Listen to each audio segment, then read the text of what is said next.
Are we live? Are We we? are Are we? live. We are live, and we are here back once again to answer the question. Well, not once again, because we ain't never answered this question before, I don't think. But nonetheless, we here to answer the question: could MJF, as good as he is, as great as he is, right, as talented as he is, but also as controversial as he may be, could he be world champion for any company in the world? All of them. Could he? Well, right now I'm asking y'all and giving y'all a chance to get y'all's drink, get y'all's popcorn and stuff, and we'll be back to answer this question. I thought you were setting up for the intro, and I am the setting intro. up for the intro, but like I'm giving them a chance to get their popcorn they drank during this little period here. Then in the They know intro, that when you do the intro, they know that you ain't gotta tell they them. gotta run. They gotta run to the refrigerator, hope they got their drink going, and then it was hidden behind my name. But anyway, that's the question I got for y'all. Think about it while you go get your drink. See y'all in a bit. You know who made it.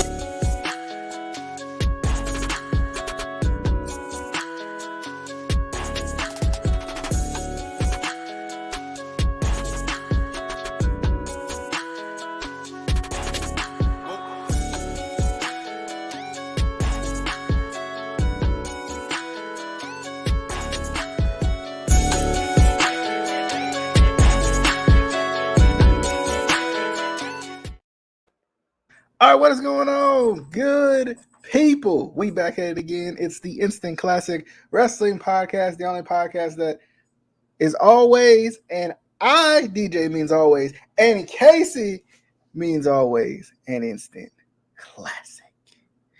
Yes, was I muted the whole time? I didn't get time to get my drink. Well, you got no more seconds. 0 more seconds to get your drink. But very excited about this topic that good old Chasey Chase over there had threw out there in the group chat. And I don't know if anybody actually answered the question. I mean, I didn't answer it because I wanted to talk to you. That's why when you messaged me today and you were like, "You want to do the video tonight?" I had no idea what you were talking about. I was like, "What video?" But yeah, Casey had brought this to my attention last week. I was gonna try to do it last week, and then by the time I realized that this was an actual idea that we had, it was too late for me to do it last. See what had happened was what had happened was what had happened. What had happened was you can watch or listen to the Instant Classic Wrestling Podcast on all your favorite podcasting platforms. They already doing that. That's what had happened. They actively doing that right now. That's true. But we're gonna answer this question: should MJF could he possibly be world champion for anybody, the face of that company? Because I mean, I think it's deeper than just being world champion too. You got the aspect of being the face of the company. You got the aspect of being the brand that kind of the company leans on as like, this is our guy. This is our star. This is our superstar for certain companies, right? This is our best wrestler in the world. This is the guy we want, to lead us into the future. So starting out, Casey, I mean, you had brought it up to me, so curious to hear your thoughts on this and kind of how you would preface this discussion to begin with. So how do you feel about it? And also if I missed anything, because, I might have missed the part that was under the table or something, I had thoughts. They was last week. I don't remember. No, I had heard somebody. I saw somebody comment this in a comment section on a friend's video. I think it was on TikTok. Somebody commented saying that MJF could be champion in any company in the world, and it got me thinking. Do I think that he could be champion in any company? Absolutely. He has the in-ring talent. He has the mic skills. He has the character. He has everything you need for a world champion. the problem lies, and this isn't with every company. There's a lot of companies that would take him in no problem. More specifically with WWE, with their vision of superstars and the standards that you're held to in WWE. I think yes, he could fit very well into WWE. And he could be world champion. I mean, I think if The Miz could be world champion, MJF could certainly be world champion. But like The Miz and like a couple other guys who had a bit of a abrasive personality, I guess you could say, he would, I think, have to.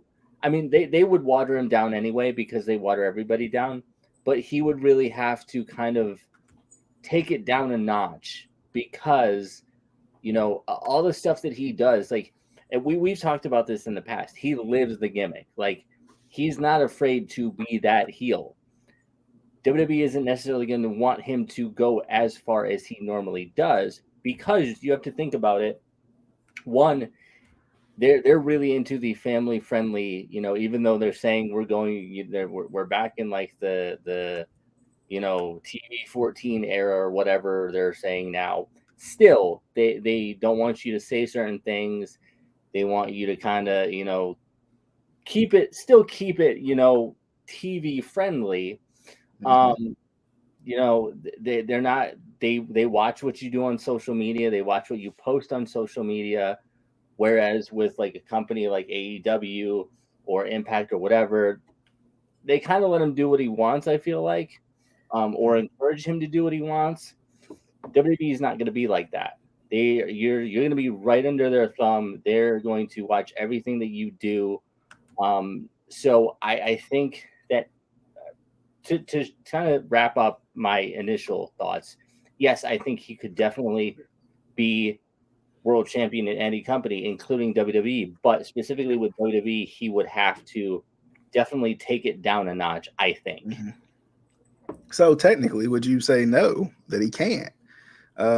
Because he'd have to almost like change himself or reinvent himself to be WWE's flagship. This is not going to crack. This is not going to, speaking of, right? This is not going to go. But I think that, but I mean, for me, it's almost like I think WWE needs that guy who kind of blurs the lines, right? Like, and it's hard because it all depends on who WWE is appealing to, right? You know, because sometimes I think we go through these periods with WWE where we're like, are you appealing to us or are you appealing to you know, the casual fans, right? Are you appealing to, you know, are you, is your hardcore audience your main audience? And you know, I think for me overall, right? Overall, I would say you know, even just looking through Instagram, some of this stuff wouldn't fly in WWE just because of, you know, AEW does present itself as more of an edgier product. But it's also interesting too, because I think to answer the question, could he? I think he could. And I think you had said it. We had kind of talked when you brought up the point in a voice message. You had said, yes, I think he could based off of talent. But I think when it comes to his character may not transcend per se. I think the one thing that leans me more towards the possibly the no aspect of this is I wonder if MJF has another character in it, right? Like, would he be able to? Could he be the face of a company for a certain period of time and that's it? Yeah, definitely. But then it makes me wonder, like, when the fans do get to a point where they're like, oh, we love this guy, we got to turn this guy face, right? When they get to that point, like, would he be able to transition into that, right? Would he be able to transition into the lovable face that people want him to be? I mean, I think he could probably work as a tweener. I think he would work as a tweener, but it makes me wonder about him as the traditional, you know, we love this guy, like this is our guy type of face. Yeah, I don't know if he's necessarily as marketable per se as maybe a John Cena, who was a big face, and Hulk Hogan, who was a big face. But I mean, I don't know if the heels are ever that marketable when it comes to being the face of the company, right? Like the marketability in a heel is that you want to see them get beat more than it is that you want them to be necessarily the face of the company. So I think for me, I would say MJF. I think he could be, but it makes me wonder about like the longevity of it, just because of the way his character is.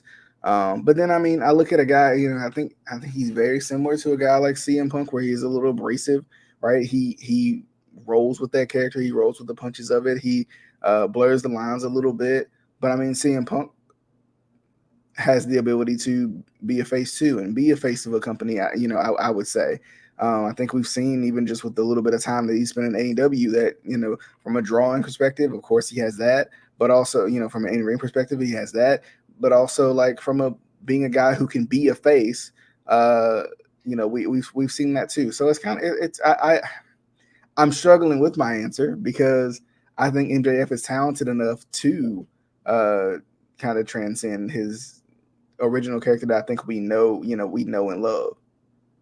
Well, and to kind of add with the CM Punk thing, I think I don't want to say that, like, I don't want this to come off like, oh, MJF is green, but when CM Punk got to WWE, he'd already been in the business for 10 years or something like that. I don't remember exactly when he debuted, but he had been in for a long time. MJF hadn't been in the business that long before he got that big break on AEW, a big, national show. So I think CM Punk, yes, he is going to say what he wants. He's going to say what's on his mind. But at the same time, he's mature enough to know, like, okay, I'm not just going to say this just to say it, just to be for the shock and awe factor. Like, I'm still going to think about what I'm going to say and make it really count. Whereas I think a lot of times, and this isn't taking anything away from MJF, I just think he gets into that character, and that character is more of like, I'm going to say whatever I want to say when I want to say it. Not going to have a filter at all. And I think that would be an issue with WWE, because not only the fan base, not only, who they're marketing to, but you have to remember, they're a publicly traded company. Yeah. They really, from the day that they went public, they've had to watch what they do, what they say, what their wrestlers say, what their wrestlers do. Like, it's almost a nightmare for them, to be honest. So you would almost have to keep a guy like MJF on a short leash and be like, hey, you really have to tone it down. Also, as far as characters, and I said this when LA Knight came into WWE, or what was his name before? I can't think. Eli Drake. I thought, because in a way he is very similar to The Miz. His character, his gimmick was very similar to The Miz. MJF, I feel like, is very similar to The Miz and LA Knight. So it's like you would have three guys who are very, very similar gimmicks. What are you going to do with that? It's almost like you'd have to wait for one of them to be released in order to push the next one. They're obviously not going to release The Miz. The Miz is going to be there until he wants to retire. Yeah.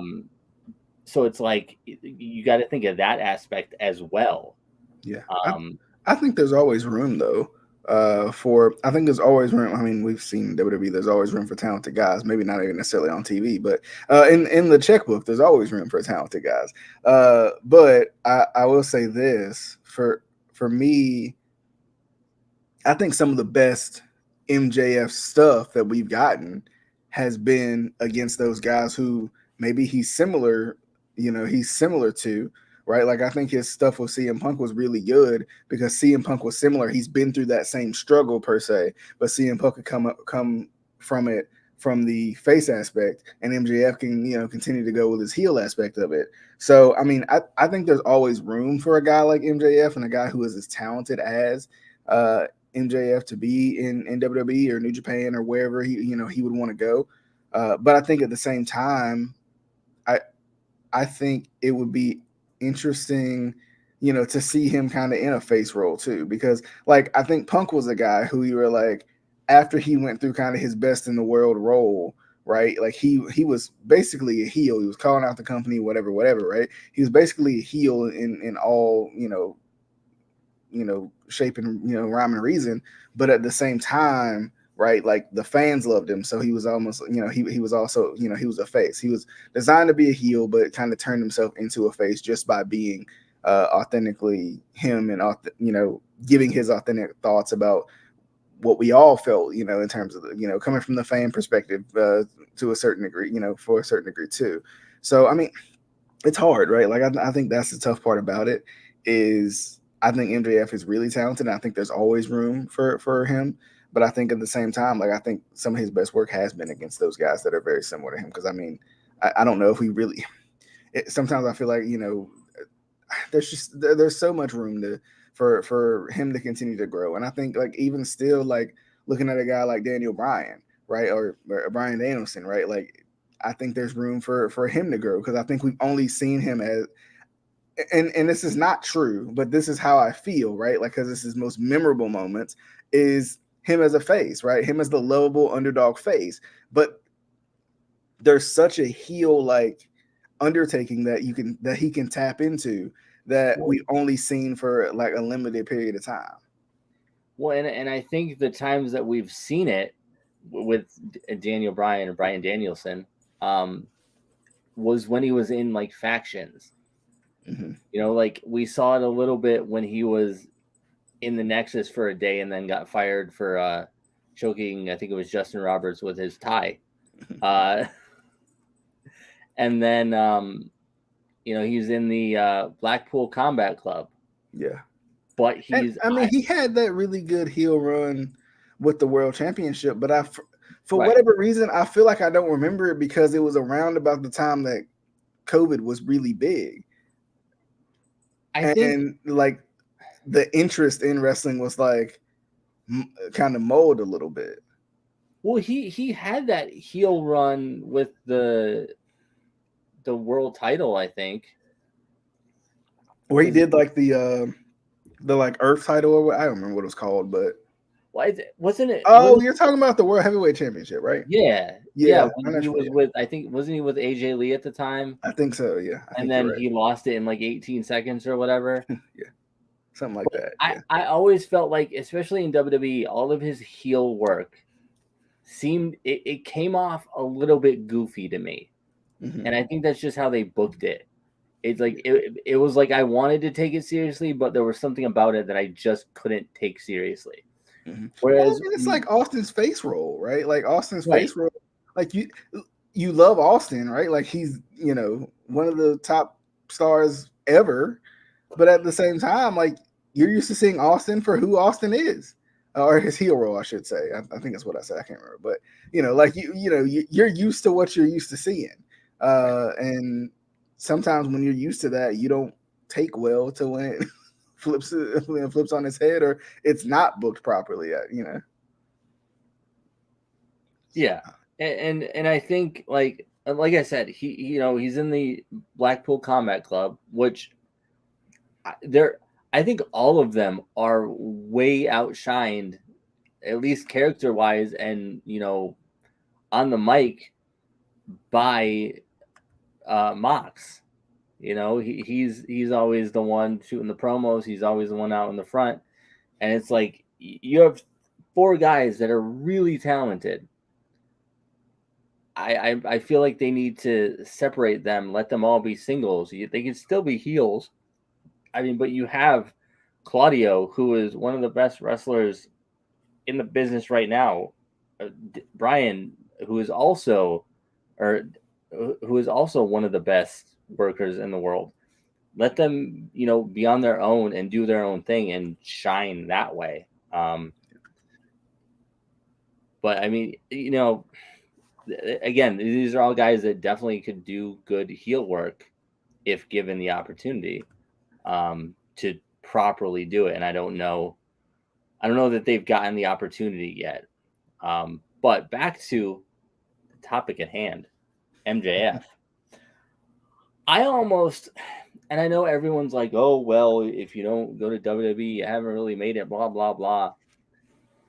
I almost wouldn't want him to go to WWE because as much as I say, like, oh, they would water him down, they'd have to change him a little bit or, take him down a notch. I don't want to see that happen. Mm-hmm. I want to keep the over the top MJF. I want to, because again, we haven't had a heel like this in years, decades, because everyone's afraid to commit that much to being a heel because you're afraid, oh, I'm gonna get yelled at by the booker. I might get in trouble if I do something to a fan. Blah blah blah. If I get enough heel heat, they might chase me out in the parking lot, which actually does happen. People like I know a guy who had that happen to him, but guys are afraid to take it to that level, and MJF isn't afraid to take it to that level, and I want to see him keep doing that. I would love to see him go to, if he did leave AEW, I'd love to see him go to Impact, which is pretty much the same company. I'd love to see him go to Ring of Honor, which is pretty much the same company. I would love to see him go to Japan, which is not the same company, not even the same country. But yeah, there's a lot. He has a lot of options, I think, on the table. And honestly, because of that kind of creative freedom, I don't see him leaving AEW, right? Like I don't see him seeing the grass as being greener on the other side, as they say. Because for me, I think yes, AEW gives him that opportunity to be the character that he wants to be, right? I watched this video today about The Rock, and it was about how he's created this production company that allows him to be the characters that he wants to be in the movies because they're the ones producing the films, right? So MJF is kind of in a similar situation, but on the wrestling end of it, right? AEW gives you an opportunity to be a little bit more authentically you, right? Be a little bit more authentically of the character that you've built, Orange Cassidy and these guys, right? Like that may not make sense to the WWE audience, but like to the AEW, it's not too, I don't want to say it's two different audiences, but there are different niche groups within it, right? Like there's different people that watch WWE versus different people who watch AEW. And I think for MJF, I think he's in an advantageous position because MJF is a guy who he needs that freedom, right? He needs Tony to say, he needs Tony to come not only from the perspective of Tony being a fan, but also Tony being the owner of the company to be like, hey, go be you, right? If you take it too far, we'll let you know. But, it's the old saying of asking for forgiveness as opposed to permission, right? Like, I feel like MJF he gets that over at AEW, right? He can do what he needs to do. And then if he takes it a little too far, okay, let's bring you back in a little bit, right? Whereas in WWE, they're going to make you ask for permission before you ask for forgiveness because they're, like you said, it's a publicly traded company, right? They have sponsors. I mean, as crazy as it sounds to think that WWE makes more money now than they did in their peaks, in the 80s and their peaks in the 2000s, right? Like in their peaks in the the late 90s and whatnot. Like they make more money now than they ever did then. And once you see that money right in front of you, why would they ever step away from that? And I think that's why, like, as frustrating sometimes as it is to be a WWE fan too, right? Like sometimes you're just like, you're so close, right? Like if you just tweak this and do this and do that, like you would be there. But like they won't because they kind of got to do it the way they've been doing it, because these Saudi shows make them a lot of money, right?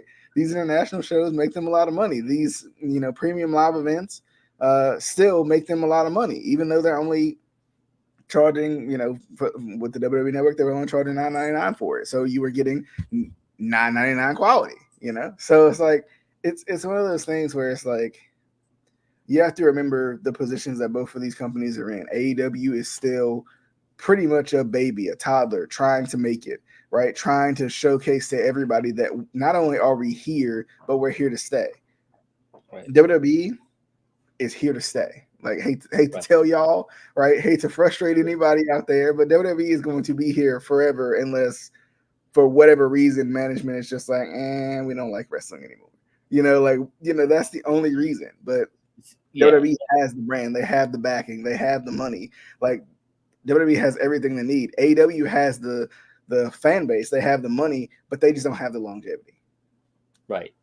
They're at this point, they're kind of that WCW in the early stages of the Monday Night Wars. They're the ECW, that's trying to get off their feet and trying to show that they can be the next big thing. They're the early or like mid 2000s Impact TNA that was trying to get up. Like they're at that point.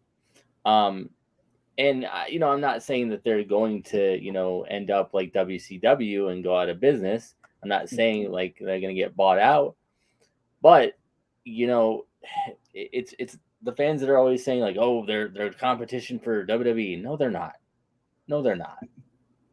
I hate to tell you this, but they're not. WWE, again, like DJ said, they're not going anywhere.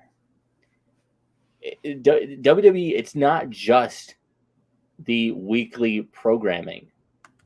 They have, merchandise all over the world. They have a network. They have, there's so many facets to WWE that there's no way that they're going anywhere. They may sell, obviously. There's been talks about that, and did they sell? Are they selling? Is it, are they in the process? I don't know. I don't know what's going on, but they have the longevity. They know what they're doing. They've been doing this since before all of us were born, at least us. They know how to do this. Yes, there's times where we feel like they don't know what they're doing, but they still come out of it. And I kind of mentioned this in the chat a week or two ago, because I had gone to a SmackDown, and I really think like that kind of like reinvigorated me as a WWE fan, because like we watch the show every week and we're like, oh, or try to watch the show every week and we're like, oh, it's boring, blah, blah, blah. But I think that's a point where you need to try to go to the show, because there's nothing like actually being at the show. And I also do want to go to an AEW show. If they ever come around, I want to experience an AEW show to see the difference in the crowd, the difference in the production, the difference in everything. But at the same time, and we've gotten way off topic from the MJF discussion, which is normal for the podcast, but and this is one of my biggest pet peeves with wrestling fans, because wrestling fans complain about wrestling in like WWE or AEW, but then sabotage themselves in order to like complain about these companies.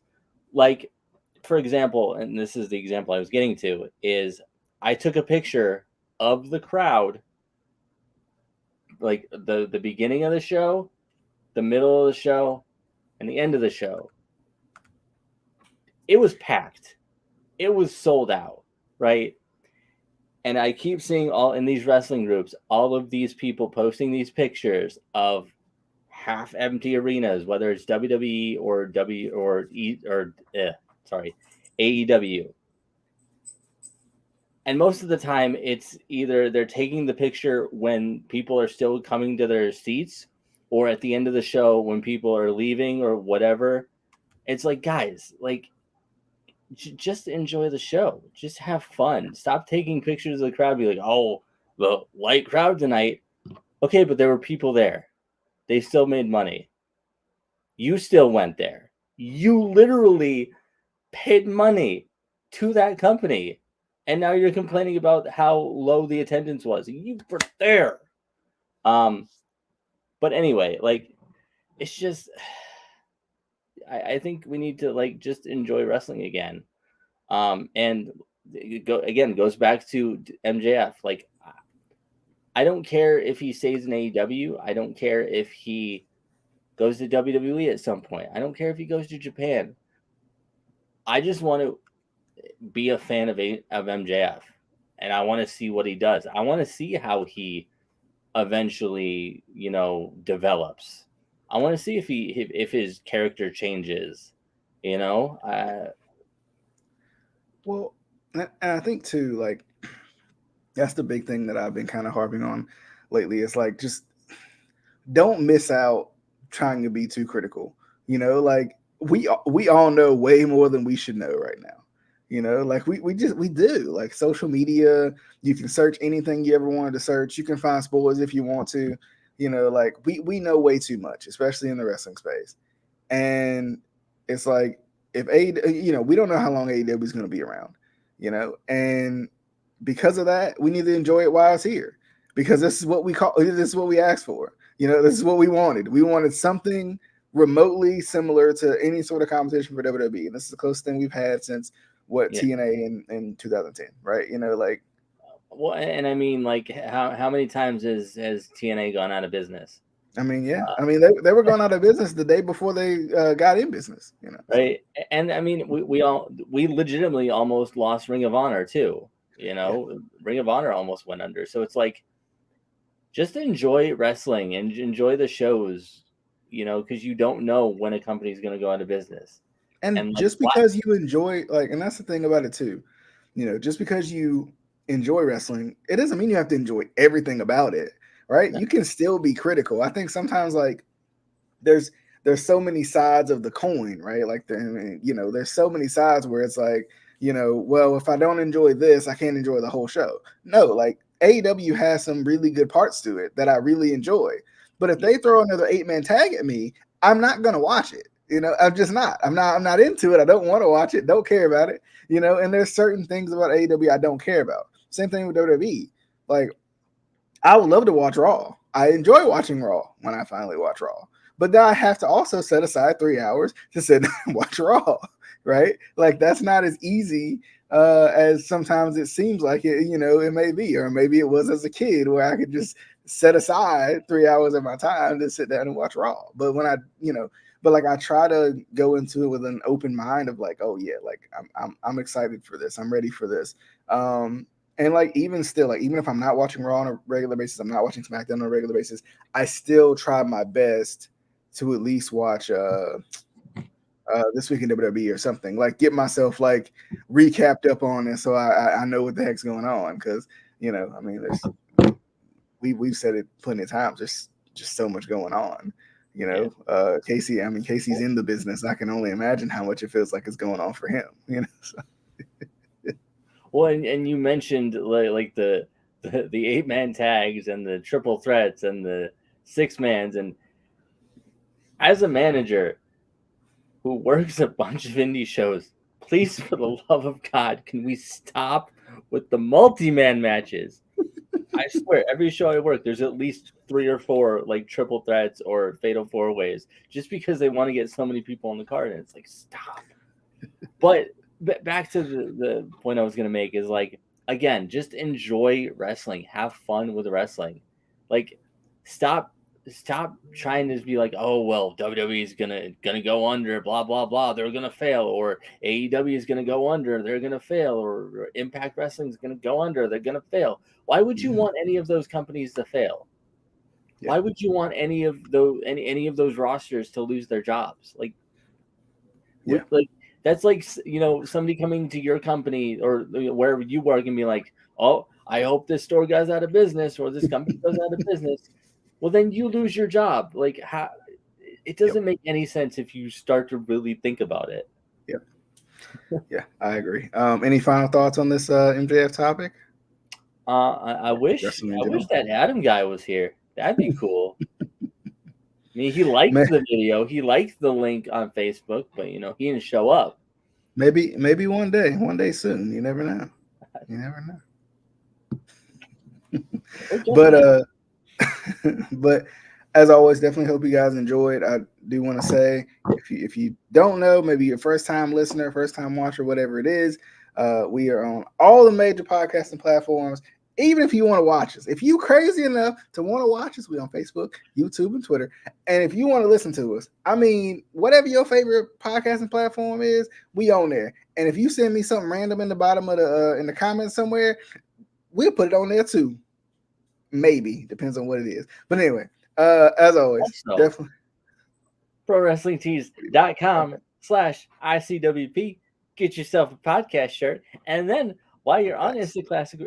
while you're on the Instant Classic Wrestling Podcast Pro Wrestling Tees page, you go up to the search bar, Mhm. you search. Mhm.